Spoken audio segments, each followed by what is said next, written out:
नमस्कार प्रिय दर्शकों, मैं हूं एस्ट्रोलॉजर डॉक्टर रवि गुप्ता। स्वागत करता हूं मेरे चैनल पे। आज मैं आपको बताऊंगा एक ऐसे महापर्व के बारे में जिसको जो स्त्रियां करती हैं उसके घर में सुख समृद्धि और सौभाग्य की वृद्धि होती है और उचित वर्ग के लिए यह पर्व जो है बहुत ही शुभ होता है। जी हाँ, मैं बात कर रहा हूं 16 सोमवारी व्रत का। जी हाँ दर्शकों, काफी लोगों ने मुझे कमेंट भी किया और काफी लोगों ने मुझे व्हाट्सएप भी करके यह बोला कि गुरुदेव आप जो है 16 सोमवारी का व्रत विधि किस प्रकार से करनी चाहिए, यह मुझे अवश्य बताइए।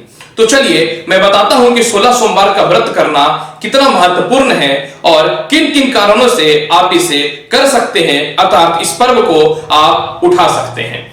प्रिय दर्शकों, सबसे पहले मैं आपको यह बताना चाहता हूं कि 16 सोमवारी का जो व्रत होता है यह जनरली 4 या 5 प्रकार के समस्याओं के लिए किया जाता है, जिसमें सबसे महत्वपूर्ण होता है कि अगर किसी महिला का विवाह नहीं हो रहा है, उसके परेशान है फैमिली, या स्वयं वह चाह रही है कि उचित वर्ग की प्राप्ति हेतु यह पर्व को उठा सकती है। इसके अलावा घर में दरिद्रता, सौभाग्य की वृद्धि और लक्ष्मी के प्राप्ति के लिए भी अगर यह पर्व को किसी महिला करती है तो उसके जीवन में जो है सुख समृद्धि और उन्नति का जो है विकास होता है और उचित वर्ग की प्राप्ति होती है।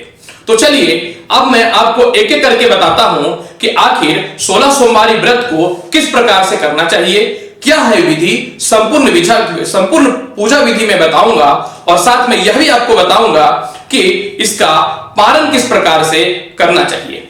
प्रिय दर्शकों, सबसे पहला यह पर्व जो है उठाना, अर्थात इस व्रत को करने के लिए सबसे शुभ महीना तो श्रावण का महीना होता है। लेकिन होता क्या है कि इस पर्व को आप महीने के किसी भी शुक्ल पक्ष के पहले सोमवार को उठा सकते हैं, क्योंकि सोमवार का पर्व जो होता है यह भगवान शिव को अर्पित होता है और साथ में जो है माता पार्वती को भी अर्पित होता है। अर्थात अगर शुक्ल पक्ष के पहले किसी भी महीने का सोमवार को इस पर्व को अगर उठाया जाए तो वहां से आपको जो है कंटिन्यू 16 सप्ताह तक इस पर्व को करना है, जिसे 16 सोमवारी के व्रत के नाम से जाना जाता है। सबसे पहला व्रत को उठाते समय आपको जो है प्रातः उठ करके जो है स्नान करना है। स्नान करते समय जल में जो है थोड़ा सा आपको काला तिल डाल देना है। इस पर्व को करते समय इस बात को अवश्य ध्यान रखना चाहिए कि अगर आप लक्ष्मी प्राप्ति के लिए कर रहे हैं तो लाल रंग का वस्त्र पहने। अगर आप विवाह हेतु इस पर्व को कर रहे हैं तो आप सफेद रंग का हल्का पीला लिए वस्त्र पहने। और अगर आप घर में सुख समृद्धि के लिए इस व्रत को करना चाहते हैं तो आप पीला वस्त्र पहन करके करें तो आपके लिए लाभकारी रहेगा। अब चलिए एक एक करके मैं आपको यह बताता हूं कि कैसे कैसे एक स्टेप बाय स्टेप आपको इस पर्व को करने से लाभ मिलेगा। स्नान करने के बाद आपको जो है अगर घर में आपका पारद का शिवलिंग है या कोई भी शिवलिंग है तो बहुत ही शुभ रहेगा। आप चाहें तो मिट्टी का भी शिवलिंग बना करके इस पर्व को उठा सकते हैं। इसके अलावा जो है आपको प्रातः काल जो है शिवलिंग पे जो है किस किस प्रकार से पूजा करना है यह मैं आपको बताता हूं। सबसे पहला मैं आपको यह बताना चाहता हूं कि आपको जो है क्या क्या सामग्री चाहिए यह अवश्य मैं बताता हूं, लेकिन सामग्री के साथ जो है जो अर्पित करना है मैं यह भी आपको बता देता हूं।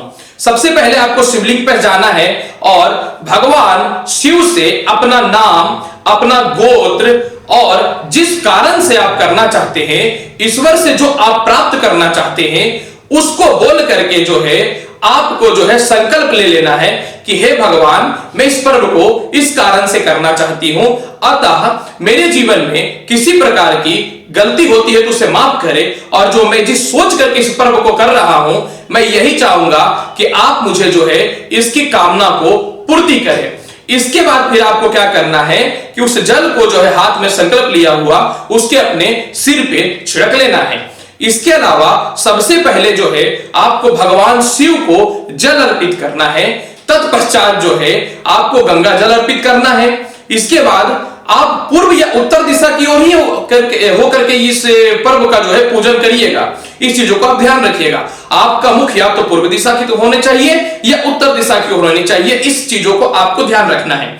इसके बाद आपको क्या करना है कि अगरबत्ती और दीप प्रज्वलित कर देना है।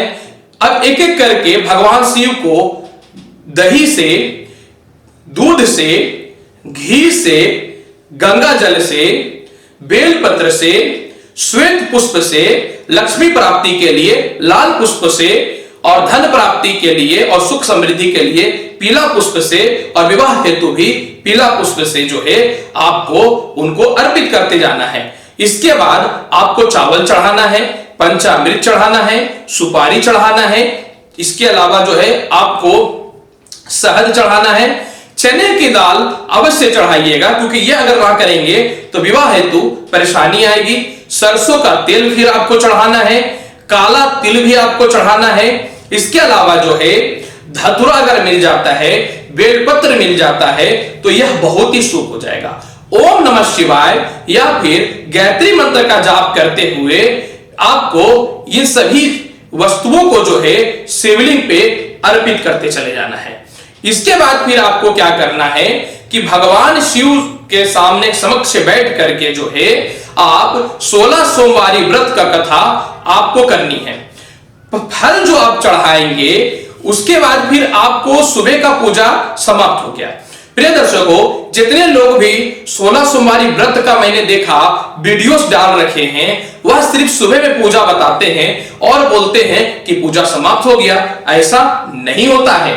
सुबह में भगवान शिव को यह अर्पित करने के बाद शाम में जो होता है भगवान शिव का जो है आरती के साथ में जो है, आप आरती सुबह भी कर सकते हैं, आरती के साथ में जो है श्रृंगार होता है। हमेशा भगवान शिव को जो है प्रातः काल स्नान होता है और शाम के समय जो है श्रृंगार होता है।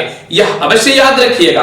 अब आपको शाम के समय क्या करना है कि पुनः उनको पुष्प चढ़ाना है। पुनः जो है आप अगर चीनी का चूरमा बना करके, याद रखिएगा, चीनी का चूरमा बना करके अगर उनको अर्पित कर दीजिए। उसके बाद जो है आपको क्या करना है, आप चाहे तो पुनः जो है 16 सोमवारी व्रत का कथा पढ़ सकते हैं, या ओम नमः शिवाय का जो है आप 108 बार रुद्राक्ष की माला से जाप कर सकते हैं। इसके अलावा एक दुर्लभ मंत्र यह भी है कि अगर विवाह नहीं हो रहा है और 16 सोमवारी व्रत के समय जो मंत्र बता रहा हूं मैं, अगर आप इसका जाप करते हैं तो आपको विशेष लाभ मिलेगा।